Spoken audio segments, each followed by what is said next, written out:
किसी की मजाल नहीं है, आंख उठा करके भी देख ले। हाँ, जैसे हमारे यहाँ कई लोगों को फर्क नहीं पड़ा कि बांग्लादेश में हिंदुओं के साथ क्या हो रहा है।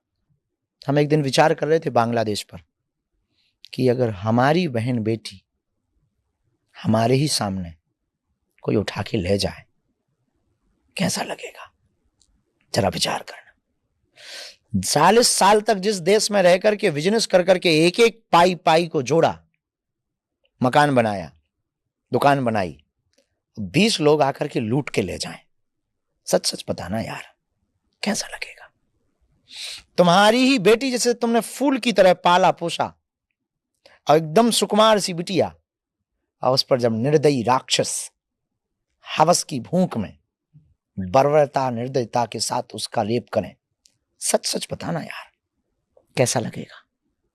जिस इज्जत को बचाने के लिए तुम्हारे पूर्वजों ने आन बान शान को रख दिया और प्राण त्याग दिए, रामायण के लिए, राम के लिए, गीता के लिए, कृष्ण के लिए, वही देवी के मन में तुम्हारी देवी की मूर्ति को तोड़ करके बाहर फेंक आया है, सच सच बताना यार कैसा लगेगा।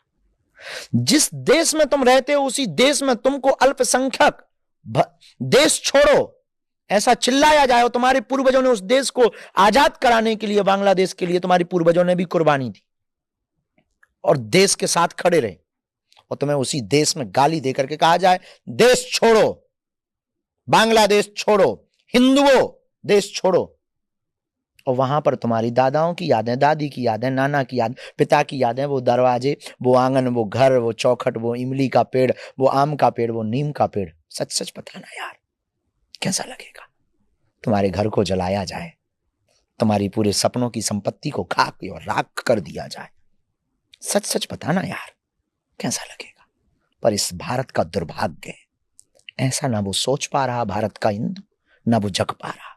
हम अकेले क्या कर लेंगे, एक दिन आएगा वो हमको भी खत्म कर देंगे, किसी षड्यंत्र में फंसा देंगे, देख लेना किसी वो केस में फंसाएंगे। ठीक है आज तो हम हैं, मान लो हम जिंदा भी रहे, पर अगर तुम नहीं जागे तो सच सच बताना यार हम अकेले क्या कर लेंगे।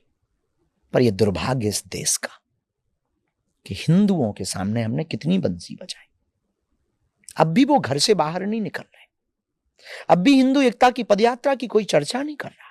हम लगे हैं, बंबई गए, दिल्ली गए, आपसे बात कर रहे हैं, उनसे बात, भैया हिंदू सनातन एकता पदयात्रा है, जात पात को मिटाने के लिए, अच्छे से हो जाए।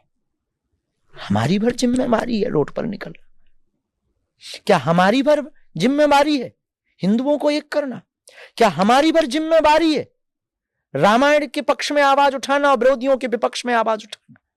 आपकी नहीं है क्या? आप धीरेन्द्र कृष्ण शास्त्री नहीं बन सकते हो क्या? आप बागेश्वर बाबा नहीं बन सकते हो? बन सकते हो, हमारी तरह तुम भी तो शुरू करो, अपने दायरे में करो आप, पर करो तो 24 घंटा में 1 घंटा दो। आपने तो मोबाइल पे रील देखी और बढ़ा दिया, कुछ अच्छी बोल गए, बाबा ठीक बोल रहा है, लाइक ठोक दिया, और कुछ अगर हमारी जबान बहक गई या किसी ने फेक न्यूज चला दी तो उसी को सत्य मान लोगे।